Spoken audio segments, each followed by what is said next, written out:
Gonna There was a table in there, I think, that lists all of the bailouts with the that have been done in the U.S., all of the industries. I think I went back to the 70s.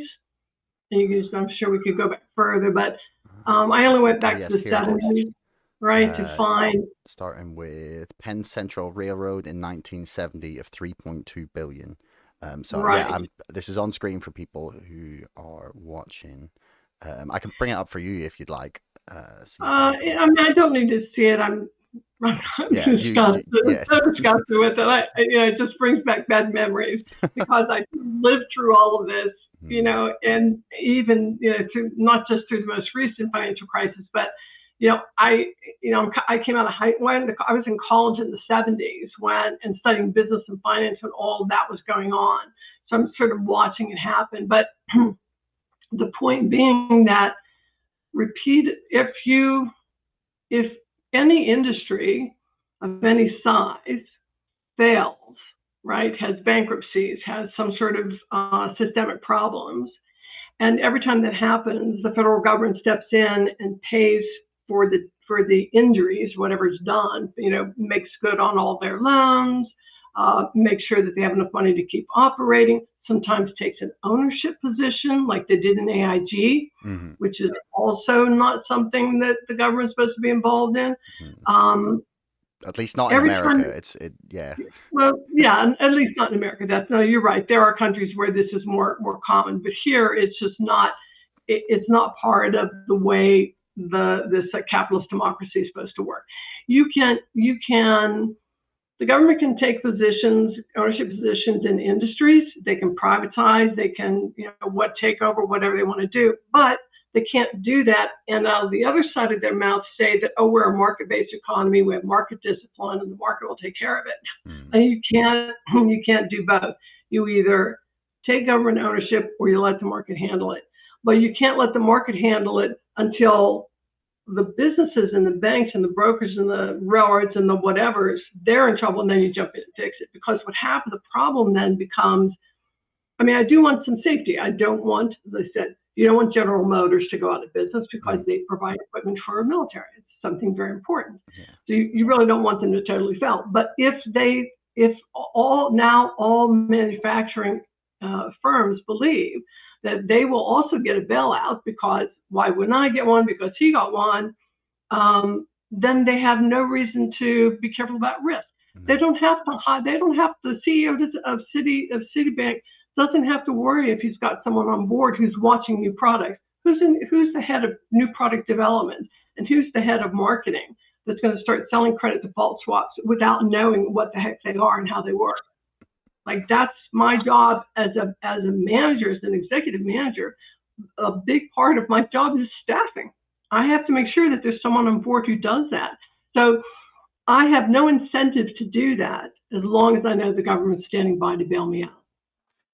Yeah. That I think that's it encourages them to just not do their job, and you Mhm. talk about this like halfway house, and in a sense we have that with a lot of public services in the United Kingdom, where things that have been traditionally run by a government sponsored body, like a non-governmental, like government funded thing, so like the NHS, the National Health Service that we had, Oh, yes, or okay. we still have, but we're slowly sliding into this position where it's government money being paid to private corporations to provide the services on behalf of the government. So we get the thing where we're paying government money, so taxpayer money, to a company to do it. The government aren't providing the service, or the government body isn't providing the service, so they don't like take accountability for how bad it is. They're like, oh well, it's this private company that we're doing,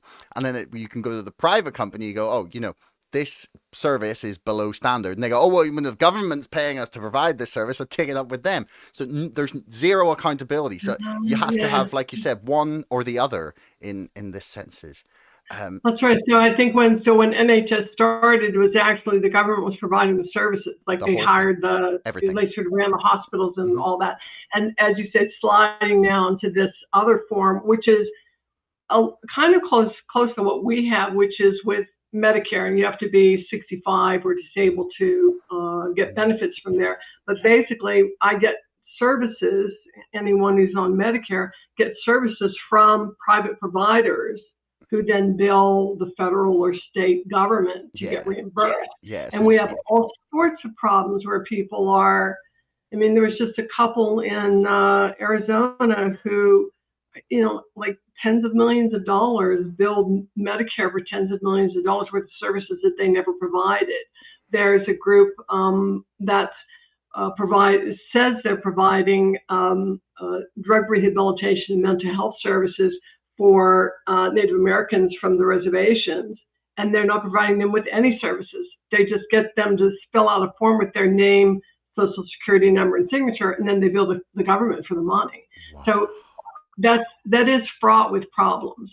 I mean, I don't know, it's hard because I'm not really a big fan of having government run everything. Like, I'm not a big government type person, but on the other hand, someone has to be in charge. Number one. So whether it's self-regulated or government regulated, somebody has to be in charge. Yes, I do want safety, a safety net for medical, as you talked about. Do you sue the doctors, or do you sue and they tell you to go? No, sue the government because they paid us. Like, I want some safety for the users of those services, but I need accountability. I need to know that when things go wrong, someone is held accountable for it. And in this whole decade of Armageddon, the entire 2008 financial crisis, and the many crises before that, no one has been held accountable. Some lowly fish somewhere will be, goldfish will be pulled out of the pond and, flushed down the toilet, into some federal penitentiary of some sort. But there's just really no one saying, look, these are the people who should have, as I said, if you're the head of a global financial institution, you have an obligation to make sure that even if you don't understand a credit default swap, that before you start selling them, someone knows what they are, what the risks are, and has explained it to auditing, accounting, somewhere up the line, that you just don't start offering new products. And I'll bet you that guy knows exactly how people open bank accounts and brokerage accounts and check clearing and credit cards. I'm sure he knows how all that other stuff works. So why is he ignoring this one piece and letting it become such an enormous part? Like, the risk that was built up there was just an insane amount of risk. Risk that, it was the financial institution was better off not taking payments from borrowers, because they had sold so many swaps that they could make 9 times as much if you defaulted on your payments. Wow, that's the next level of just madness.